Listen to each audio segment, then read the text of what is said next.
Hi folks, thank you for watching. This is my review of the TWN Mg34 semi-automatic.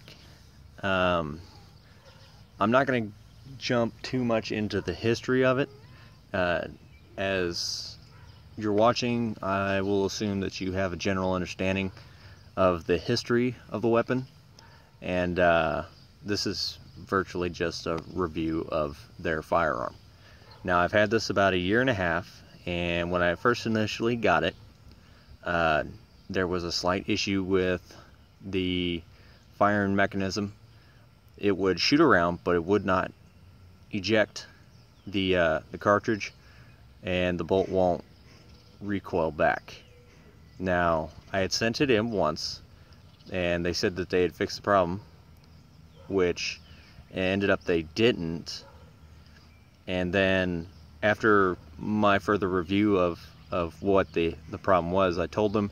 They figured it out, sent me a replacement, small little replacement part for the bolt, and it was just something was, the spring was too strong and wasn't releasing properly. So I swapped it out. Simple, easy fix. It's run flawlessly since, no issues, and it's actually a fantastic weapon.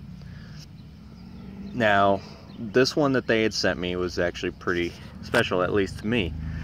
This is probably one of the earliest Mg34s that I've seen. I haven't seen any like it. And it's actually pretty special because if you look right up here, this is one of the earliest barrel shrouds for the Mg34. Hence the 4 holes. Most have just 3-hole configuration. And besides that, if we were to just come up here and look at this receiver,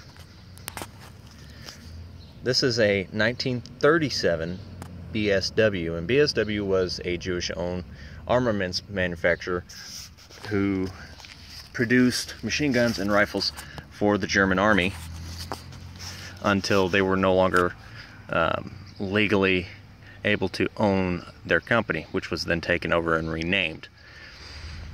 Now, what else about this this weapon that I got, which is fabulous, absolutely fabulous.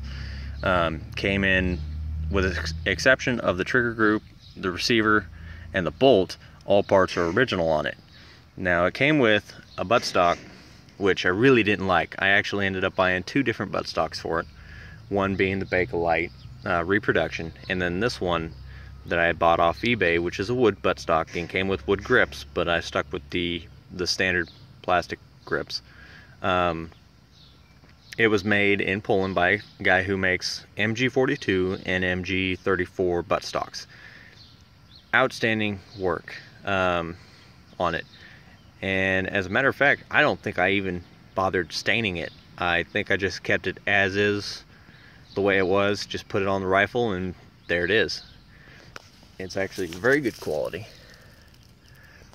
It needed to be shaved down a little bit to get it to fit properly, and I can swap that out for either the Bakelite or the existing. But I'd rather stick with the wood, and sometime I'll switch it out for the Bakelite. Now, back to the weapon. All the components work fantastically. Everything works and looks great. There's your flip-up anti-aircraft sight. The movements are all smooth. The barrel works great, looks great, no pitting, real clean. The bipod has a tendency to come undone, especially with one of the earlier lugs here, which didn't have a point. It was just like a little nub, and it's one reason why they swapped out to more of a pointed bipod, lock. Now, more about the TWN version. For an option, you can buy the Lafayette tripod adapter. Now,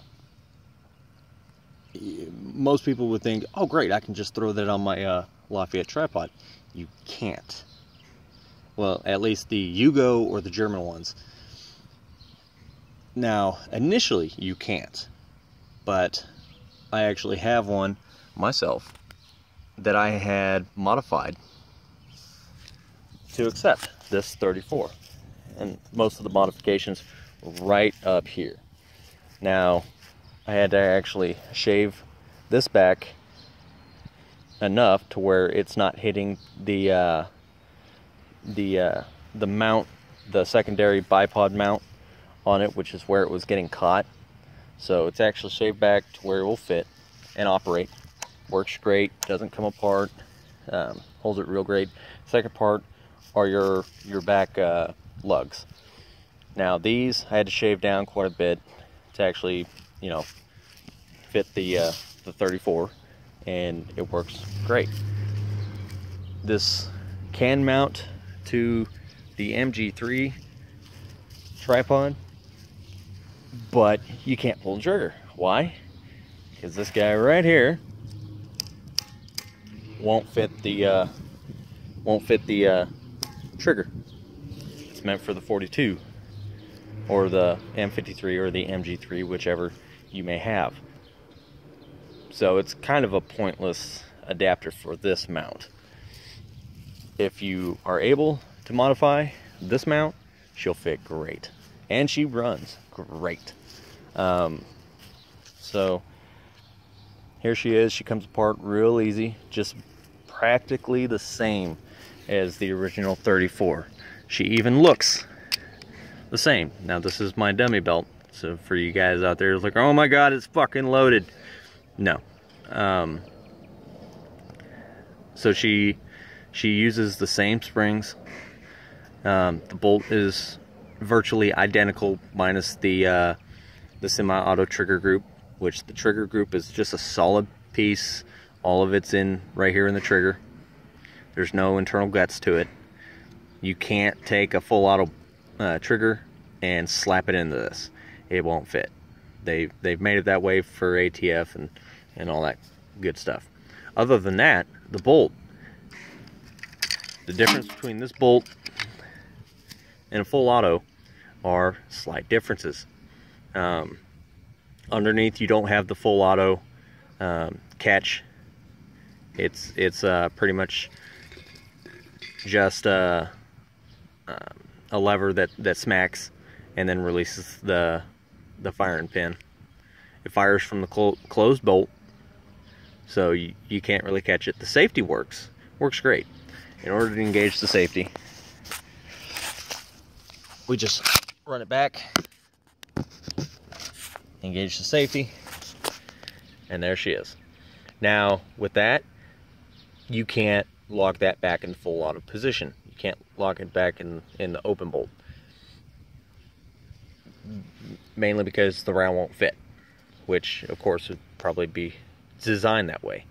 Other than that, I can go into review later. I've also got a video on my channel of how it shoots after I'd got it back from the manufacturer.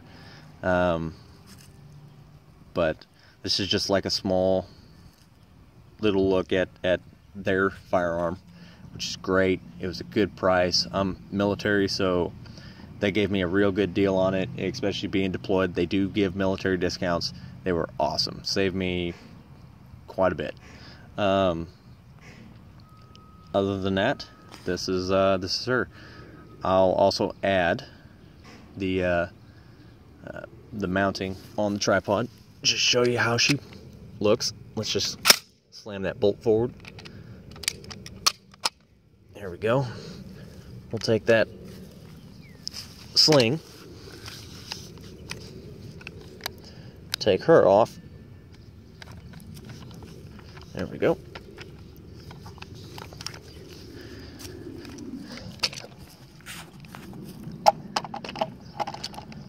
Now with a little finagling, I actually had to modify this trigger too. Had to bend it a little bit so it would accept the 34 trigger. She works really good. She locks in real stiff.